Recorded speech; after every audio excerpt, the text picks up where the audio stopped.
My name's Olivia Clyde, and I'm here with Yvette Johns, Advanced Support Technical Manager at Mailchimp. Hello, Yvette. Hello. Thank you for being with us today. You're welcome. So, how are you enjoying the conference?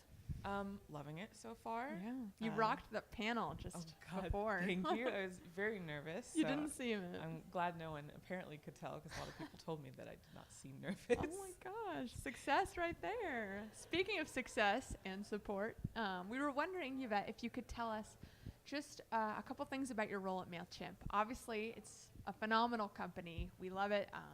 It has scaled quite a bit in the past couple years. And so maybe you could tell us just about what you've seen in the past 5 years at being at Mailchimp, what it's been like to be through so much company growth. Oh gosh, I think it's been a little intense. Like it's very strange to come into the company knowing that like you're sub 200 as far as employees, and then a moment later to see like, oh, we're at 800 or 1,000 now. It's kind of crazy. Yeah. I think one of the main things I've noticed is Christmas parties are way bigger. Need much bigger venues. So. Mm-hmm. Oh, sorry. Yeah. Need a bigger venue. Totally. Oh, I get that. Yeah, CloudOps Christmas party last year, I don't think would be able to compare it with Mailchimp's, but we're on our way. That's awesome. Okay, so now Mailchimp is at about 1,000 employees. Is that right? Yeah, around that number. Wow. And you started out when there was how many? I was number 179. 179. And you were how quickly brought on to the support team? Did you start out in support? Yeah, I started in support. I think I did a month of training and then immediately hit the floor taking tickets. I went to say about 4 or 5 months after that, I then moved to our overnight team. So I've been on overnight for about 5 years now. Oh my goodness. Speaking of overnight support, maybe you could tell us a little bit more, since that doesn't seem to be an area too many support managers deal with. 24/7 support is a big thing with distributed teams across the world, but you're here in the U.S. rocking it. So what's been the most difficult part of being on an overnight support team? I would say separation from the rest of the company, because you just don't get to see other people quite as much.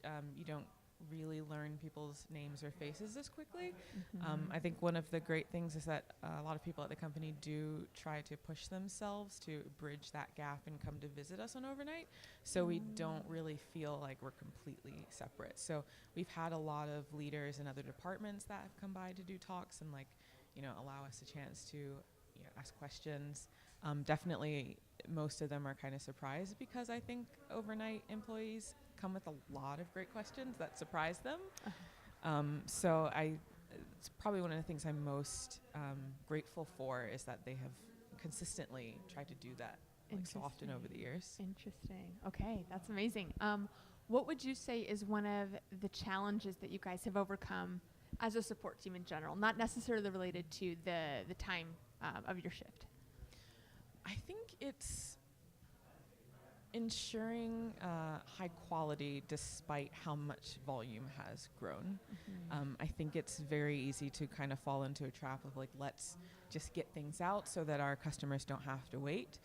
But at the same time, you have to remember that like our customers' goals matter, and it's important for us to take out the time to really dig deep and understand them as a whole, like what they want to achieve in the future versus just what they want to accomplish at the end of this ticket. Interesting. Yeah. So you and your team are dedicated to being the proactive kind of support team that is anticipating needs of the customers, all the while keeping up with that high volume, like you said. Yeah, I think that is one of the things that we try to instill in agents. It's like, one, yes, you do have to learn the information, but at the same time, like, it helps to take the time to like really get to know the customer whenever you have the opportunity. Like if you notice something in terms of like their account or anything that they've mentioned around like what they do as their in their job, or what they're trying to accomplish with this email that they're sending out. Like they might say like, I want to send this email out to my church group to do something. Like maybe somewhere in that statement it gives you a clue as far as like other things that they might be missing out on because they don't know that these features exist. Or like you might think ahead and realize that like, okay, well, most people kind of struggle with this thing and she seems to be going in that direction, so maybe I can give her a heads up so that she doesn't have to worry about it in the future. Like she already knows because I've kind of been a little bit of a psychic. And Interesting. Okay. So you guys have a lot of creative chances to fill in the gaps and Yeah. map it out for those customers. yeah, which is super exciting, and probably one of the things that made me love support in general, is being able to think of users as humans and not just a ticket that has to be solved. To humanize the people that you work with day to day. Yeah. I bet rewarding, especially. How neat.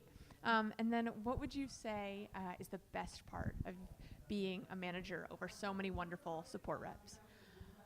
I would say my team in particular, our technical advisors tend to be pretty advanced. Like, we deal with some of the more complicated issues that come through. And I think it's being able to guide employees that are so individually driven. I tend to have to do very little educating. They're the type of people who like to just jump out and learn things on their own. And it's always so inspiring to see one of them, go from a junior role and grow within the matter of a couple months, and kind of even outpace my own knowledge. So Not possible. possible now. I've been out of the role for a while, but it's still very exciting to see someone finally reach the point where you're like, oh my God, they get it. Oh, this wow. is amazing. Yeah, that aha for the employee that Yeah. you've taken, and he's been burgeoning, and now you release him into the wild and Yeah. he can fly. How's that for a metaphor, everybody? It's perfect. Anyway, Yvette, we're very impressed. We love Mailchimp. We're big fans here Thank at Cloud you. App, and we're so grateful for your time. Now, Thanks. enjoy the rest of your conference, and thanks for tuning in, everybody. Signing off. Bye.